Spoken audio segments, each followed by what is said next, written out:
एक गांव का नाम वीर प्रताप था। उस गांव का राजा काफी दयालु भी था। गांव वाले उसे हमेशा खुश रहते थे। राजा सभी की मदद भी किया करते थे। सभी गांव वाले राजा की तारीफ भी किया करते थे। दूर दूर तक राजा का बोलबाला था। सभी राज्य के लोग राजा की काफी सम्मान भी किया करते थे। राजा के यहाँ आए दिन कोई न कोई शिकायत लेकर आया करते थे। सभी को न्यायपूर्वक सजा भी दी जाती थी। लोग काफी खुश रहते थे राजा से। राजा की एक बेटी थी जो काफी शांत स्वभाव की थी। वो भी लोगों की मदद किया करती थी। ये सब देखकर मंत्री को काफी जलन होता था। मंत्री सोचता था, कब राजा को मारकर मैं उसकी जगह पे बैठ जाऊं, इस राज्य पे मैं राज करूंगा। तभी वो बगीचे की ओर चला गया। वहां पे महाराज भी खड़े थे। महाराज, मैं सोच रहा हूं कि इस राज्य का क्या होगा। भविष्य में आपके बाद कौन इस राज्य को संभालेगा? आगे क्या होगा इस राज्य का? मैं इस सोच में रात दिन सो नहीं पाता हूं महाराज। मंत्री जी, यही तो मैं भी सोच रहा हूं। इस राज्य का आगे क्या होगा? मेरे जाने के बाद मेरी सिर्फ एक बेटी ही है। कोई और संतान भी नहीं है जो मैं उसे इस राज्य का राजा घोषित कर दूं। आपकी बात सही है महाराज। अगर एक भी आपका बेटा होता तो वो इस राज्य का राजा बन जाता। इस राज्य को एक नया राजा मिल जाता। हम सब की चिंता भी दूर हो जाती, और आपकी भी महाराज। आप ठीक कह रहे हैं मंत्री जी। इस चिंता में तो मुझे भूख भी नहीं लग रही है, और मेरे बेटी इस राज्य को संभालना के लिए तैयार भी नहीं है। विवाह का प्रस्ताव भी ठुकरा रही है। कोई भी राजा उसे पसंद नहीं आ रहा है। जाने दो महाराज, एक न एक दिन उन्हें कोई राजकुमार उन्हें पसंद आ ही जाएगा। अभी तो उनकी उम्र ही क्या है महाराज। कभी न कभी उनका भी विवाह हो ही जाएगा महाराज। तभी वहां पे एक आदमी आए समस्या को लेकर। महाराज, गांवों के लोग आए हैं कुछ समस्या को लेकर। काफी दिन से उस समस्या को लेकर जूझ रहे हैं महाराज। महाराज, आप रुकिए। ये सब मैं देखता हूं क्या समस्या है इन सब की। वहां से चला गया। दरबार पहुंचे ही सभी की बात सुनने लगा। क्या परेशानी है सबकी? ठीक है, आप सबका मुश्किल का हल जल्दी ही निकलेगा। मेरा विश्वास करो, जल्दी ही आप सबकी मुश्किल दूर हो जाएगी। मंत्री सभी को दिलासा दिया करता था। सभी गांव वाले मंत्री की बात मान जाए करते थे। महाराज से राशि दान लेकर वो अपनी तिजोरी भरा करता था। किसी को महल में आने की इजाजत भी नहीं दिया करता था। मंत्री सभी को द्वार से ही भगा दिया करता था। सभी लोग मंत्री से नाराज रहने लगे थे। एक दिन वो महल से निकलकर वो जंगल के पास चला गया। वहीं पे एक कुटिया थी। उसमें उसकी दूसरी बीबी रहती थी और उसका एक बेटा भी था जो काफी चतुर भी था। आप आ गए। हम कब तक इस जंगल में रहेंगे? अब आप लेकर नहीं गए तो मैं महाराज के पास जाके सब कुछ बोल दूंगी। हाँ। ठीक है भगवान, मैं कुछ करता हूँ जल्दी से। अब तो मुझे महाराज को मारना ही होगा। इतना बोलकर वो वहां से चला गया महल की ओर। महल पहुंचते ही महाराज को मारने के साजिश रचने लगा। कुछ दिन बीत गए। तभी राजकुमारी को एक संदेश आया कि दूर दरस के एक राजकुमार उन्हें देखने को आ रहे हैं। गांव में खुशियों की लहर झूम उठी। एक दिन विक्रम प्रताप सिंह जंगल की ओर से आ रहे थे।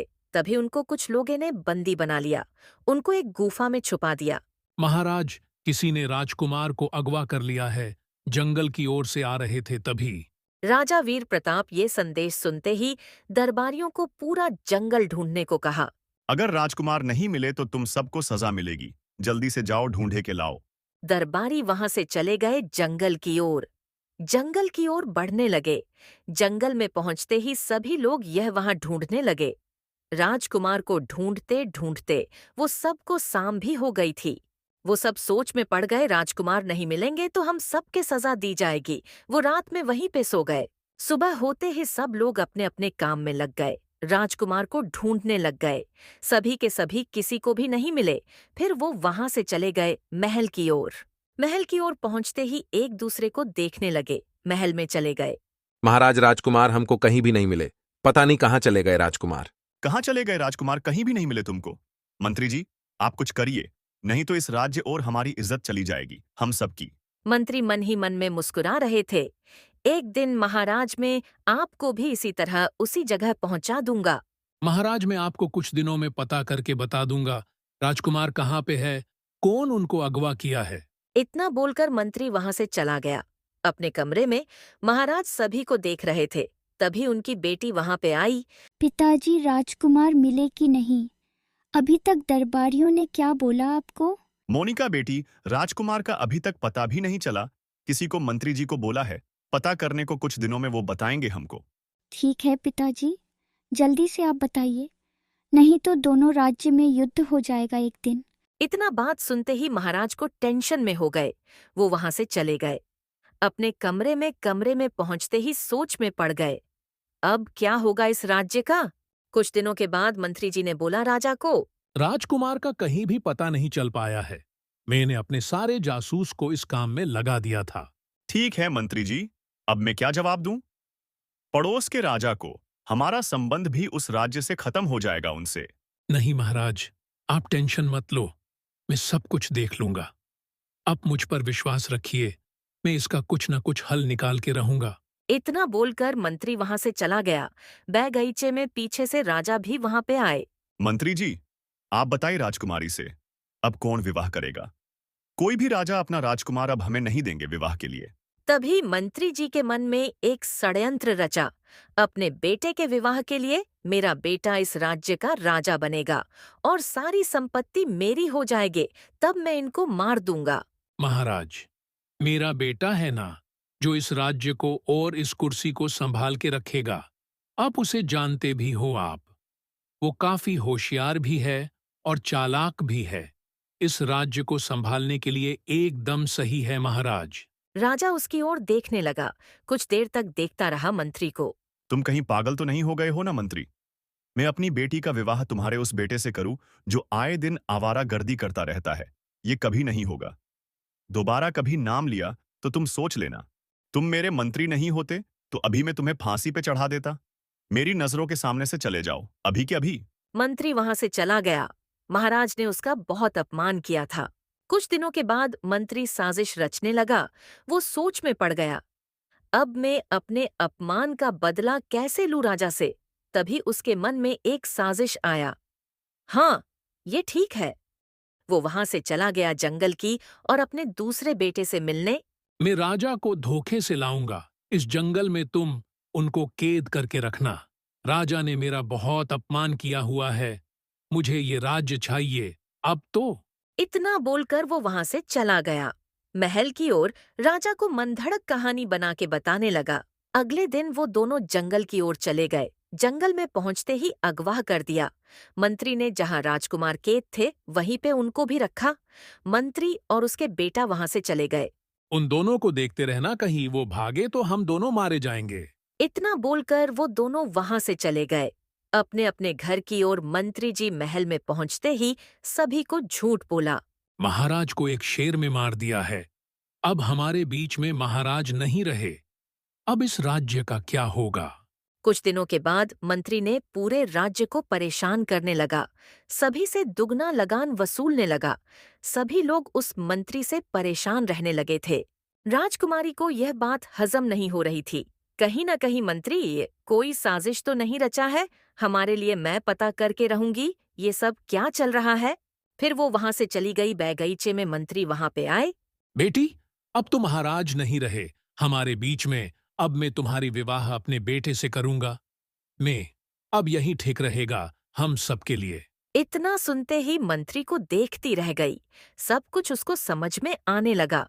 मंत्री ने कुछ तो किया है मेरे पिताजी के साथ, अब मैं पता लगा के रहूंगी। इतना सुनते ही राजकुमारी वहां से चली गई। गांव की ओर गांवों जाते ही सभी लोग उनको देखने लगे। आप परेशान मत हो राजकुमारी, हम सब पता करके रहेंगे। ये सब कौन कर रहा है, हम उनको नहीं छोड़ेंगे। कुछ ही देर बाद राजकुमारी महल की ओर चली गई। महल पहुंचते ही पता लगाने लगी कि क्या हुआ है मेरे पिताजी के साथ। मंत्री भी आए। दिन सोच में पड़ गए। किसी को पता चल गया तो मेरा क्या होगा और मेरे बेटा का। तभी मंत्री से एक गलती हो गई। सब कुछ मालूम हो गया राजकुमारी को। तभी मंत्री ने देख लिया। राजकुमारी बाहर वो वहां से भाग गई जंगल की ओर। शाम भी हो गया था। जंगल में अकेले यहाँ वहां भटक रही थी। कुछ ही देर बाद वो एक पेड़ के नीचे सो गई। सुबह होते ही एक ताल के पास आके बैठ गई। वो रोने लगी। अब मैं क्या करूं? मैं अपने पिताजी को कैसे ढूंढे? ये जंगल इतना घना है और विशाल भी है। कहाँ होंगे मेरे पिताजी? तभी वहां पे मंत्री की दूसरी बीबी मिल गई। वो राजकुमारी को कभी देखी भी नहीं थी, उसने नहीं पहचाना। ये कौन है? बेटी तुम कौन हो? इस जंगल में की कर रही हो? लगता है तुम किसी राज्य की राजकुमारी हो। तुम्हारे साथ कौन कौन आया है? सब लोग कहाँ है? कोई दिख क्यों नहीं रहा है आज पास? इतना सुनते ही राजकुमारी उसे देखते रह गई। कुछ देर के बाद वो बोली अपने बारे में। मैं दूर दराज के एक राज्य में रहती हूँ। मैं सैनिकों के साथ शिकार पे निकले थी, उनसे मैं बिछड़ गई हूँ, इसलिए मैं यहाँ बैठी हूँ। वो दोनों आपस में बात करने लगे। बातों ही बातों में उसने सब कुछ बता दिया।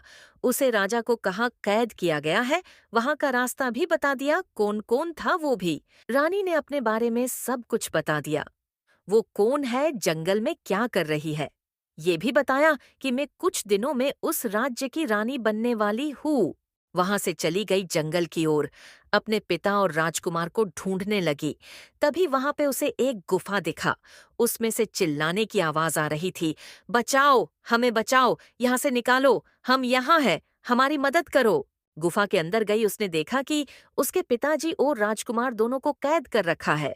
वहां पे आस पास में देखने लगी, कोई भी नहीं था वहां पे। पिताजी आप यहाँ पे हैं? रुको, मैं आपको यहाँ से बाहर निकलती हूँ। मैं इन लोगों को नहीं छोड़ूंगी। हम दोनों को मंत्री ने कैद कर दिया था। राजा बनने के लिए हम उसे नहीं छोड़ेंगे। अभी चलो, यहाँ से कोई आना जाए, जल्दी से चले। फिर वो तीनों वहां से चले गए महल की ओर। महल पहुंचते ही सभी लोग राजा को देखते रह गए। महाराज आप जीवित हैं। मंत्री जी ने बोला कि आपको एक शेर ने मार दिया है। वो खुद महाराज की कुर्सी पे बैठ गए, सभी पर अत्याचार करने लगे। किसी न किसी को सजा भी दिया करते थे। अपराध हो या न हो, सब लोग परेशान रहने लगे हैं। उनसे आपको देखकर आप इस राज्य का कुशल मंगल होगा। ठीक कहा तुमने। अब इस मंत्री को सजा ये मौत दी जाती है। ले जाओ, इसे बंद कर दो कारागार में। सभी लोग राजा के आने का खुशियां मनाई और पूरे गांव में खुशियों की लहर झूम उठी। राजा भी अपना दरबार संभालने लगे। फिर वैसे ही न्याय मिलने लगा सभी को।